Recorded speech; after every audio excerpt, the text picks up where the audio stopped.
25/1/2025 கடன் தீர தேய்பிறை ஏகாதசி மந்திரம். நாம் செய்த பாவ புண்ணிய கணக்குகளுக்கு தகுந்தபடி கடவுள் நமக்கான பொருளாதார கஷ்டங்களையும் கடன் சுமையையும் ஆரோக்கியம் ரீதியான பல பிரச்சனைகளையும் கொடுத்துள்ளான். இறை நம்பிக்கை உள்ளவர்கள் அனைவருக்கும் கர்ம வினையிலும் பாவ புண்ணிய கணக்குகளிலும் நம்பிக்கை இருக்கும். உங்களுக்கும் இதில் நம்பிக்கை இருந்தால் இந்த பதிவு உங்களுக்காக.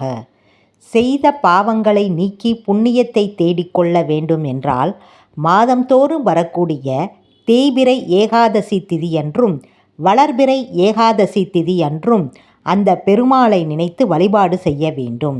அதிலும் இந்த தை மாதத்தில் வந்திருக்கும் தேய்பிறை ஏகாதசி மிக மிக சிறப்பு வாய்ந்த ஏகாதசியாக சொல்லப்பட்டுள்ளது. தை மாதத்தில் வரும் அத்தனை நாட்களுமே சிறப்பு. அதில் இந்த தேய்பிறை ஏகாதசியும் அடங்கிவிடும். நாளைய தினம் 25/1/2025 சனிக்கிழமையோடு சேர்ந்து வந்திருக்கும் இந்த தேய்பிறை ஏகாதசியை சபலா ஏகாதசி என்று சொல்கிறார்கள். இந்த நாளில் நம்முடைய வீட்டில் எளிமையான வழிபாட்டை எப்படி செய்ய வேண்டும், கடன் தீர என்ன பரிகாரம் செய்ய வேண்டும், ஆன்மீகம் சார்ந்த இந்த பதிவினை தொடர்ந்து படித்து தெரிந்து கொள்வோமா? தை மாத தேய்பிறை ஏகாதசி பரிகாரம். ஏகாதசிக்கு எதுவும் சாப்பிடாமல் விரதம் இருப்பது மிக மிக சிறப்பு வாய்ந்த பலனை தரும். ஆனால் உங்களுடைய உடல் சூழ்நிலையை பொறுத்து விரதம் இருந்து கொள்ளுங்கள். நீங்கள் விரதம் இருந்தாலும் சரி, விரதம் இருக்க முடியவில்லை என்றாலும் சரி, கடன் தீர செய்த பாவங்களுக்கு மன்னிப்பு கேட்டு இந்த பரிகாரத்தை செய்யலாம். உடலும் மனதும் சுத்தபத்தமாக இருக்கும் பட்சத்தில் எந்த தடையும் கிடையாது. நாளை காலை அல்லது மாலை உங்கள் விருப்பம். நேரம் எப்பொழுது கிடைக்கிறதோ ஒதுக்கிக் கொள்ளுங்கள். காலை 6 மணிக்கு முன்பாகவே இந்த பரிகாரத்தை வீட்டில் செய்யலாம். மாலை 6 மணிக்கு பின்பாக இரவு 9 மணிக்கு முன்பாக எப்போது வேண்டும் என்றாலும் இந்த வழிபாட்டை உங்கள் வீட்டில் செய்யலாம். பூஜை அறையில் இருக்கும் பெருமாள் திருவுருவப் படத்திற்கு துளசி இலைகளை போட்டு அலங்காரம் செய்து விடுங்கள். பஞ்சபாத்திரத்தில் இருக்கும் தண்ணீரில் 2 துளசி இலை, 1 துண்டு பச்சை கற்பூரம், 1 ஏலக்காயை போட்டு ஒரு தீர்த்தம் தயார் செய்து வைத்து கொள்ளுங்கள்.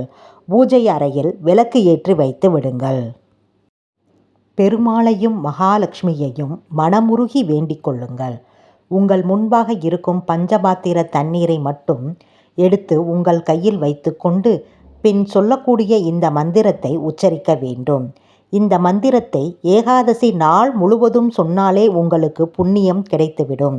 அதில் எந்த சந்தேகமும் கிடையாது. இருந்தாலும் பெருமாள் முன்பு வைத்திருக்கும் தீர்த்தத்தை கையில் வைத்து கொண்டு இந்த மந்திரத்தை சொல்லுங்கள். அந்த தீர்த்தத்தில் இந்த மந்திரத்தின் சக்திகள் அனைத்தும் இறங்கிவிடும். கூடவே உங்களுடைய வேண்டுதலையும் வைக்கலாம். நீங்கள் தீர்த்தத்தை கையில் வைத்து கொண்டு சொல்ல வேண்டிய பெருமாள் மந்திரம். ஏகாதசி பெருமாள் மந்திரம். ஓம் ஸ்ரீ ஹரி விஷ்ணு ஹரி ஓம் மந்திரத்தை 108 முறை சொல்லிவிட்டு தீப தூப ஆராதனை காண்பித்து வழிபாட்டை நிறைவு செய்து கொள்ளுங்கள். பிறகு அந்த தீர்த்தத்தை எடுத்து கொஞ்சமாக நீங்கள் பருகிக் கொள்ளுங்கள்.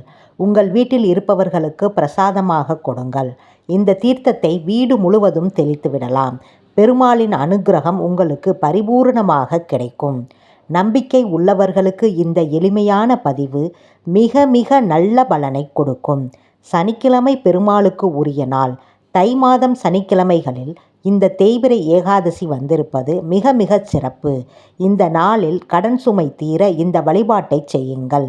பிறவிக் கடனும் அடையும், கை நீட்டி வாங்கிய கடனும் அடையும்.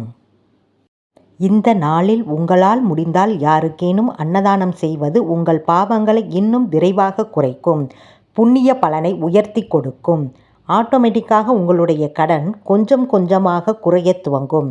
கர்ம வினைகளை குறைப்பதற்கு தான் வழிபாடு. கர்ம வினையும் செய்த பாவமும் குறைய குறைய கடன் சுமையும் கஷ்டமும் நோய் நொடியும் குறைந்து கொண்டே செல்லும் என்ற தகவலுடன் ஆன்மீகம் சார்ந்த இந்த பதிவினை நிறைவு செய்து கொள்வோம்.